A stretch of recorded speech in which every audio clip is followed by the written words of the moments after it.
को तशबीह दी जा रही है ना, जिस चीज़ को तशबीह देने लगे हैं आप, वो मुशब्बा कहलाती है। अब देखें शाजिया फूल की मानिंद खूबसूरत है, इसमें शाजिया को तशबीह दी गई है फूल से, ठीक है। तो शाजिया जो होगी वो क्या है, मुशब्बा है। मुशब्बा क्या चीज़ होती है, जिस चीज़ को तशबीह दी जाए, तो वो कहता है वो चीज़ जिस चीज़ को तशबीह दी जाए वो क्या कहलाती है, मुशब्बा कहलाती है। अब फातिमा को तशबीह दी गई है महम से, तो फातिमा क्या है, इसमें मुशब्बा है।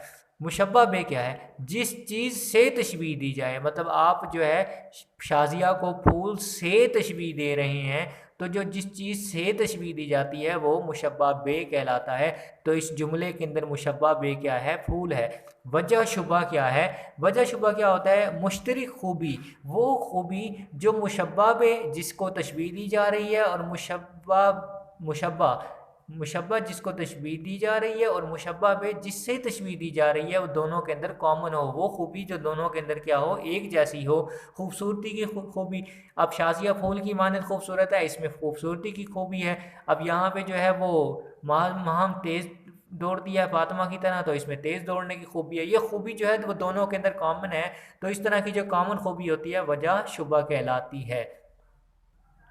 अब हमारे पास जो फोर्थ पॉइंट है वो है हरूफ तशबीह। वो हरूफ, वो अल्फाज जो तशबीह देने के लिए इस्तेमाल होते हैं हरूफ तशबीह कहलाते हैं।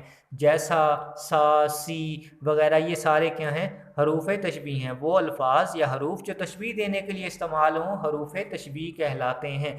उसके बाद वो कहते हैं, इसकी मिसाल देख लेते हैं हम लोग कि किस तरह जो है हम इसको एक्सप्लेन। अब हरूफ तशबीह देखने लगे हैं हम। शाजिया फूल की मानिंद खूबसूरत है, तो ये जो मानिंद का लफ्ज़ है ये शाजिया को फूल की तरह तशबीह देने के लिए इस्तेमाल हुआ है, तो ये हरूफ तशबीह है। उसके बाद फातिमा महम की तरह तेज़ दौड़ती है, इसके अंदर जो है वो तेज़ जो तरह जो का जो लफ्ज़ है, या आता फातिमा महम की मानिंद तेज़ दौड़ती है, या आता फातिमा महम क्या साथ तेज़ जोड़ती है। तो यहाँ पे सा, मानिंद, तरह जो ये लफ्ज़ होते हैं जो तशबीह देने के लिए इस्तेमाल होते हैं हरूफ तशबीह कहलाते हैं। अब हम आ जाते हैं नेक्स्ट, गर्ज़ तशबीह। वो मकसद जिसके लिए आप तशबीह दे रहे हैं गर्ज़ तशबीह कहलाता है। वो मकसद जिसके लिए आप तशबीह देने लगे हैं गर्ज़ तशबीह कहलाता है। पिछले जुमला जो हमने किया, शाजिया फूल की मानिंद खूबसूरत है, इसके अंदर क्या मकसद क्या था हमारा, हम शाजिया की खूबसूरती ज़ाहिर करना चाह रहे थे, तो खूबसूरती ज़ाहिर करना जो है वो गर्ज़ तशबीह है। अब हम देखते हैं कि अरकान इस्तारा में से जो है वो सवाल किस तरह बन के आ सकता है। मैं आपको ना पहले का बताऊंगा, दो का हम एक्सप्लेन कर देते हैं, नेक्स्ट फिर आप खुद कर लेंगे। कि अब सवाल आपके पास पेपर में आएगा, मुशब्बह से क्या मुराद है। नीचे चार ऑप्शन होंगे, जिस चीज़ को तशबीह दी जाए उसमें एक ऑप्शन होगा, जिस चीज़ को तशबीह दी जाए वो आप उसके ऊपर सही का निशान लगा देंगे। या फिर सवाल इस तरह आ सकेगा, जिस चीज़ को तशबीह दी जाए वो क्या कहलाती है। नीचे चार ऑप्शन होंगे, उसमें एक मुशब्बा होगा, एक मुशब्बा बे वजह शुबा गर्ज़ तशबीह होगा, तो आपने मुशब्बा के ऊपर सही का निशान लगा देना।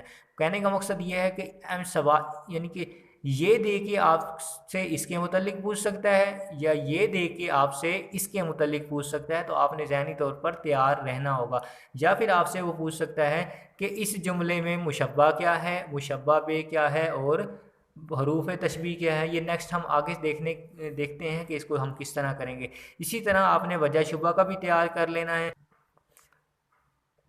हरूफ तशबीह का भी आप इसी तरह देख लेंगे, और गर्ज़ तशबीह का भी आप इसी तरह देख लेंगे। मतलब ये दे के ये पूछ सकता है, ये दे के ये पूछ सकता है।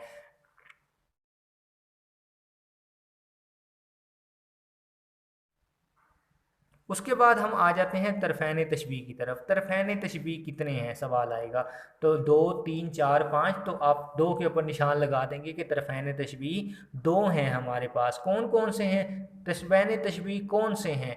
अब नीचे ऑप्शन में चार ऑप्शन दिए होंगे, उनमें से एक ऑप्शन ऐसा होगा जिसमें मुशब्बा और मुशब्बा बे ये दोनों होंगे।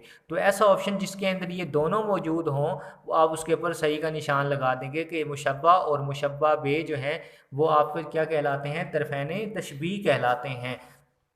एक सवाल आपके पास इस तरह भी आ सकता है कि मुशब्बा और मुशब्बा बे जो है वो क्या कहलाते हैं ग्रामर की रूह से, तो आप कहेंगे कि वो तरफ़ैन तशबीह कहलाते हैं।